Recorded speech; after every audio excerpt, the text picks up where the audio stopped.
All right, we are going to continue on to item 8.0, which is citizens' participation. Lexington County School District One's Board of Trustees solicits the advice and counsel of its citizens. To encourage this participation, the board provides a citizens' participation period during board meetings. In order to speak, you must be the parent or legal guardian of a student currently attending a Lexington District 1 school, a taxpayer residing in the Lexington District 1 attendance area, an employee of the district, or a student currently attending a Lexington District 1 school. You may comment on agenda items, school operations, policies, programs, or other matters. You may not speak about specific individuals, whether students or staff. We want to remind you that this meeting is being live streamed and that the recording of this meeting will be a part of the public record in perpetuity. We want to give everyone who came tonight an opportunity to speak, and in order to do that, I will call on each speaker by name and ask you to approach the lectern at the back of the room. The board will not reply to your remarks nor take any action during the board meeting in response to your comments or questions. You may address the board for up to 3 minutes. Please do not clap or make any comments either while an individual speaks or after he or she finishes. As you came in tonight, you received a card to fill out if you indicated you wanted to speak. The card asks for your name, address, and other information. However, I will only read out your name, the town you reside in, and the name of the schools your children attend when it is your turn to speak. Anyone who is uncomfortable addressing the board in person may reach out to the board by email, telephone, or mail, and our contact information is available on the Lexington One website. We welcome all messages. Before we begin, I just want to take a personal moment. Mr. John Mew, who spoke at our meeting on May 18th, I misconstrued some of the comments that he was making, and I cut him off prematurely and did not allow him to finish one of his statements. And he and I have communicated by email, and I apologize to him via email, but I also wanted to apologize publicly to him. He did get to finish his time, but he did not get to finish the statement that he was making because I misunderstood what he was saying. And so I wanted to offer a sincere apology to him at this time. And at this time, we will continue with community participation. Everybody, complete a card that wanted to complete a card and wants to speak to us? All right, we will get started. First up, we have Mr. James Reynolds. Mr. Reynolds is a resident of Lexington, and he has 3 children in our Lula program.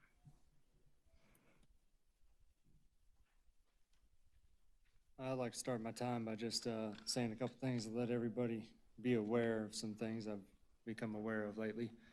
The first is after having met with Superintendent and Board Chair, would thank you for taking the time to do that. I understand that committees and authoritative bodies like the DHEC and whatnot basically make the decisions and they give recommendations they go along with by and large. Secondly, I'd like to, anybody who has a child, anybody parent that's got a child in the health classes, I strongly urge you to ask your children what it is they've learned about certain things, such as the drug education, is what it really should be called. My wife showed me some of the things through the Brain Pop and teenagehealth.org that were quite detailed, and it relieved me that we opted my 12-year-old out of the sex ed and relationships part of it, because as detailed as the drug education was, I can only imagine how graphic that would have been. So I just wanted to bring that up. Secondly, I know the board can't respond and whatnot, but I was at the May 4th meeting, at which some statements were made that the extra police presence and things at the May 18th meeting was because some actions taken on the 4th by some citizens. I was at that meeting from before the meeting started till it ended, and the only things that happened was somebody knocked on the door and a few people got loud, which we were told we were allowed to do. So I'd just like to try and figure out what exactly prompted the 3 times the police presence at the May 18th meeting and the blocking off of the parking lot in the building at the taxpayer's expense. Secondly, I'd like to just pose a question to some of the board members. Did you know when you were running for office that you were representing the families of District 1, of the Lexington District 1? I mean, it seems like a silly question to ask, but there are 7 board members, and I've emailed each one of you individually. I've heard from 3. I just wanted to remind you that as an elected official, the people voted for you, and if we can't get in contact with you, that only leaves this kind of a recourse for us to come to the board meetings. I just wanted to reach out to each individual to see where you guys were coming from. Like I said, I have gotten in contact with 3 of you, and I appreciate that. However, I just wanted to make sure that my perceptions and opinions of the board were accurate. Like I said, that leaves 4 of you that didn't get back to me, couldn't respond to an email, and I think you know who you are. Thank you very much, Mr. Reynolds. All right, next we have Mr. John Mew. He lives in Lexington.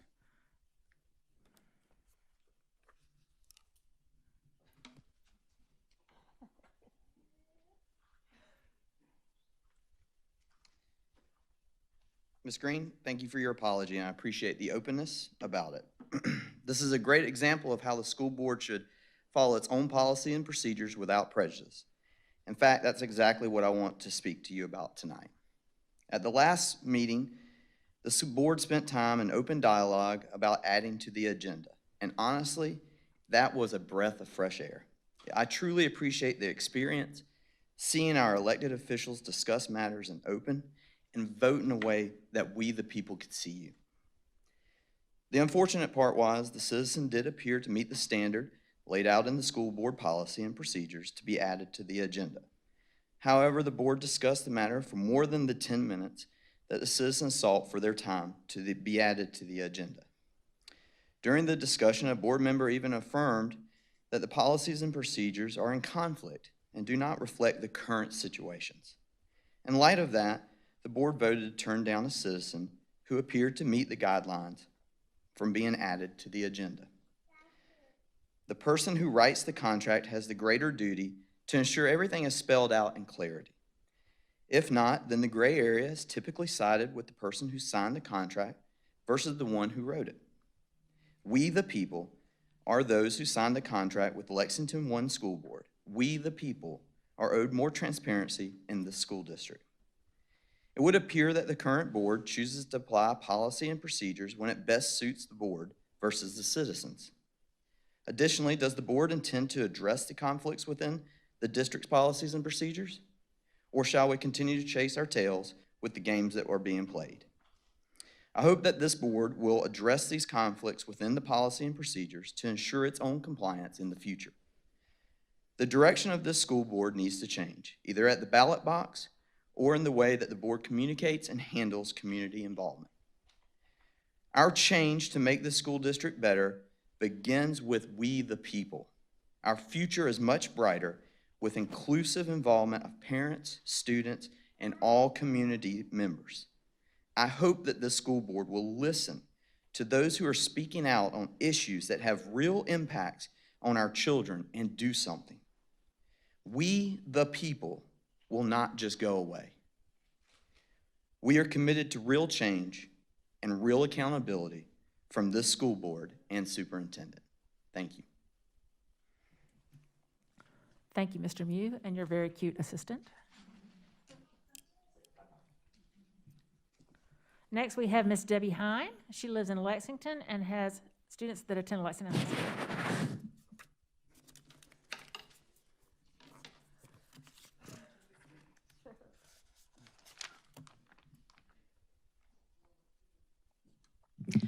Good evening. First, congratulations to all the administrators for their awards tonight. That's wonderful. Good for you. It's lovely to see things like that. It's lovely to see people coming into this room. It's lovely that we let that restriction of the number of people in here slide for that. I really appreciate that. I thought Ms. Garris's questions here directed at the board about the middle school were amazing. That's food for thought and something to go back and rewind, starting at 7:16 and rewatch. That's quite fascinating. I'm curious if the district, if the contractors have any kind of penalties in their contracts for not being on time and for going over and things like that. I mean, that's a big ball to drop. I would really just like to address that when we started, and to Mr. Reynolds' comment about the health classes. Funny of all things, just this last few days, I've been trying to FOIA that because nobody will let me know what's taught at the 9th grade class about that. And I'd love access to that. If anybody has access to that or could help me with that, that'd be great. My own kids didn't take it. They took health through the virtual school.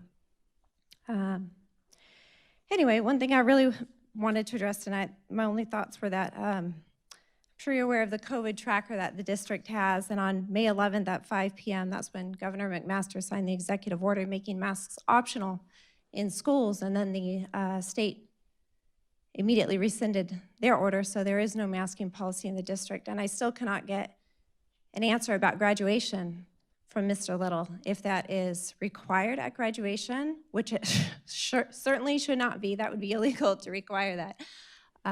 Or if people will be given the option, and if it will be made known that they have an option on that. Thank you, Mr. Little. On the following day, on May 12th, the district COVID tracker showed 14 positive student cases. Sorry, that was the recent one. On May 12th, the day after the executive order, there were 28 positive student cases with 389 students excluded, 1 staff case with 15 staff excluded. The last, just right before this board meeting, I checked, and it was last updated May 28th, and there are 14 positive cases, directly cut in half for our students and 0 staff cases. 265 other students are excluded and 7 other staff. So I just want to point out that please don't threaten our students that you'll take their activities or their events away, because the data doesn't support that. And that's just childish and petty and silly. So thank you for your time. I appreciate it, and I hope you all continue to have a wonderful evening. Thank you, Ms. Heim. I'm going to ask Dr. Talley if you could assist Ms. Heim with getting the health curriculum that's offered in the high schools. Sure, I'll be happy to. Thank you.